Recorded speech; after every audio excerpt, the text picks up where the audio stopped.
Kami di sini akan lebih banyak mengupas tentang hal-hal teknis dan akan banyak mungkin berdiskusi dengan Bapak Ibu melalui pertanyaan-pertanyaan yang disampaikan terkait apa saja persiapan, lalu bagaimana pelaporan dan seterusnya terkait dengan Bos Afkin ini. Oke, next saja. Nantinya ada 3 hal. Mungkin yang pertama kami akan mengelaborasi lebih jauh tentang bagaimana sih perhitungan dana Bos Afkin. Ini supaya kita sedikit banyak bisa lebih memahami detail tentang bagaimana penetapan dari Bos Afkin ini sendiri. Lalu yang kedua tentang prinsip penggunaan, dan yang terakhir terkait dengan perkembangan penyaluran. Oke, next saja. Terus, nah ini mungkin sedikit mengulang Bapak Ibu dari apa yang tadi sudah disampaikan Pak Tanto. Jadi yang pertama bahwa ini sudah sering disosialisasikan, saat ini tidak dibatasi hanya kepada sekolah negeri, namun termasuk untuk sekolah swasta. Lalu yang kedua terkait dengan syarat-syarat, ini yang pertama tentu harus menerima bos reguler pada tahun berjalan. Yang kedua adalah berada di daerah khusus yang ditetapkan oleh kementerian. Jadi kita ada Permendikbud sendiri dalam rangka penetapan daerah khusus ini.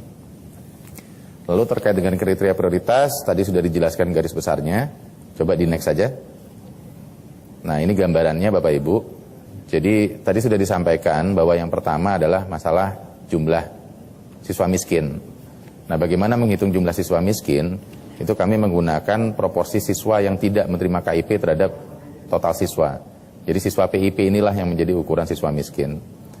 Lalu yang kedua adalah jumlah guru tidak tetapnya banyak. Jadi metode perhitungannya cukup simpel, yaitu rasio jumlah guru tetap terhadap total guru. Ini tentu berdasarkan data Dapodik yang kami miliki. Lalu yang ketiga adalah berdasarkan jumlah dana bos reguler yang diterima. Jadi kami menghitungnya adalah rasio siswa dibagi dengan jumlah siswa rata-rata ideal yang diharapkan. Nah ini kami mengambil data dari bos salur. Nah mekanismenya adalah semua hasil perhitungan ini dihitung dan digabung menjadi satu indeks komposit. Nah sekolah yang dipilih adalah yang paling rendah gitu. Jadi itu proses kemarin ketika kami menghitung terkait dengan bos afirmasi. Terus next saja. Nah terkait dengan bos kinerja tadi juga sudah dijelaskan, ini secara prinsip hampir sama. Namun yang berbeda adalah memenuhi capaian mutu yang lebih tinggi. Nah, kalau kita lihat lebih detail, coba next saja. Nah, di sini terkait dengan siswa miskinnya sama seperti yang diafirmasi, lalu yang jumlah guru tidak tetapnya juga metode perhitungannya sama, jumlah dana bos yang diterima juga sama metode perhitungannya. Yang berbeda di kinerja adalah di sini kami menghitung juga terkait dengan kinerjanya. Jadi untuk SD karena tidak ada UN kami menggunakan hasil peta penjaminan mutu atau mungkin sebagian mengenal dengan rapor mutu hasil pada 2 tahun sebelumnya. Sedangkan untuk SMP, SMA dan SMK kami menggunakan hasil IIUN dan nilai IIUN gitu. Kami mengambil dari Pusmenjar ya. Terus next saja. Nah, tadi secara garis besar mungkin itu cara perhitungannya, sehingga akhirnya dari segala perhitungan itu maka diterbitkanlah Kepmen penerima Bos Afkin. Nah, Bapak Ibu yang mengikuti webinar ini tentu mungkin banyak sekolah juga yang sudah menerima dana ini. Kami ingin sedikit mengelaborasi ulang tentang pemanfaatannya. Nah, pada prinsipnya Bos Afkin ini memang sangat berbeda dengan tahun lalu. Jadi Bapak Ibu mohon mengikuti 3 prinsip besar ini, karena tahun lalu Bos Afkin ini hanya untuk digitalisasi sekolah.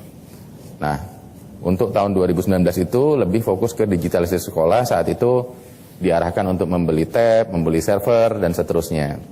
Akan tetapi untuk tahun 2020 ini, Bos Afkin ini lebih diarahkan untuk mendukung 3 prinsip penggunaan dana ini. Jadi yang pertama mendukung konsep Merdeka Belajar, bahwa ini pemanfaatannya sama dengan bos reguler.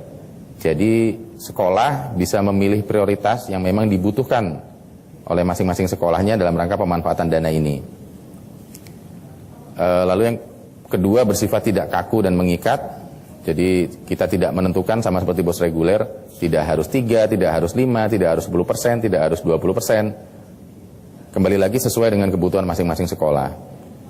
Lalu yang terakhir pengelolaan berdasarkan manajemen berbasis sekolah atau MBS. Jadi pada prinsipnya ini boleh digunakan sesuai dengan kebutuhan sekolah, tapi tetap harus mengacu MBS, di mana harus tetap berdiskusi, tentu harus melibatkan menggunakan prinsip-prinsip efisiensi, efektivitas, lalu diskusi dengan komite dan seterusnya dalam memutuskan apa yang menjadi kebutuhan sekolah. Terus next saja. Nah, ini pemanfaatannya mungkin tadi sudah dijelaskan secara jelas di sesi awal, jadi mungkin kami tidak mengulang. Intinya adalah apa yang diberikan di BOS afirmasi ini dapat digunakan untuk semua hal ini, tergantung mana yang paling dibutuhkan oleh sekolah.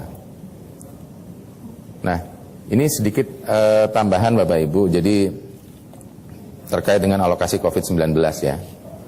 Jadi di perubahan permen terakhir bahwa BOS reguler dapat digunakan untuk mendukung pembelajaran di era pandemi, BOS afirmasi dan BOS kinerja ini justru sama. Jadi ini tujuannya juga sama. Jadi Bapak Ibu bisa menggunakan anggaran BOS afirmasi dan kinerja ini dalam konteks PJJ. Misalnya untuk beli kuota guru, atau untuk kuota siswa, atau mungkin untuk membeli komputer di sekolah jika memang gurunya itu melaksanakan PJJ dari sekolah, atau juga membeli untuk sekolah-sekolah yang mungkin di daerah hijau yang sudah akan siap-siap untuk pendidikan tatap muka, pembelajaran tatap muka, bisa juga disiapkan untuk pembelian cairan atau hand sanitizer, membasmi kuman, masker, termasuk termogan dan lain-lain. Jadi BOS Afkin ini justru salah satu dorongan untuk membantu sekolah kelancaran pembelajaran di sekolah dalam masa PJJ ini. Lalu untuk pembayaran honor juga sama, bisa digunakan, dan persentase penggunaan honor sekarang sudah dilonggarkan. Jadi ini sama, BOS Afkin ini mengikuti ketentuan yang sama dengan yang ada di BOS reguler, termasuk penekanannya terhadap kelancaran belajar di masa pandemik ini.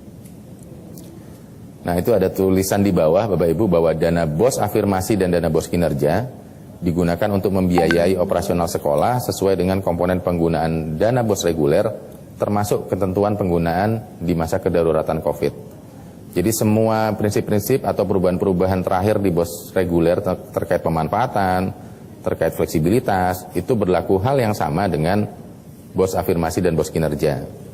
Ada beberapa sekolah yang sempat diskusi ke kami, dan banyak sekolah yang masih menganggap apakah BOS Afkin ini masih sama seperti tahun lalu untuk digitalisasi. Nah, ini yang mungkin kami jelaskan lagi di sini bahwa ini lebih fleksibel dari itu. Jadi jika memang membutuhkan untuk digitalisasi, untuk guru membeli komputer untuk guru mengajar di sekolah atau yang lainnya, itu silahkan saja. Tapi jika kebutuhannya bukan itu pun tetap bisa digunakan. Mungkin itu. Next. Nah, terkait dengan perkembangan penyaluran, ini tadi sudah disampaikan ya oleh Pak Ses bahwa intinya masih ada beberapa sekolah yang retur, ada 63 sekolah. Terus next, mungkin di sini kami hanya ingin menyampaikan bahwa ini tips-tips saja bagaimana supaya ini semua lancar gitu. Jadi yang pertama, Bapak Ibu semua baik di Pemda maupun di sekolah dapat mengecek sekolah penerima BOS afirmasi dan BOS kinerja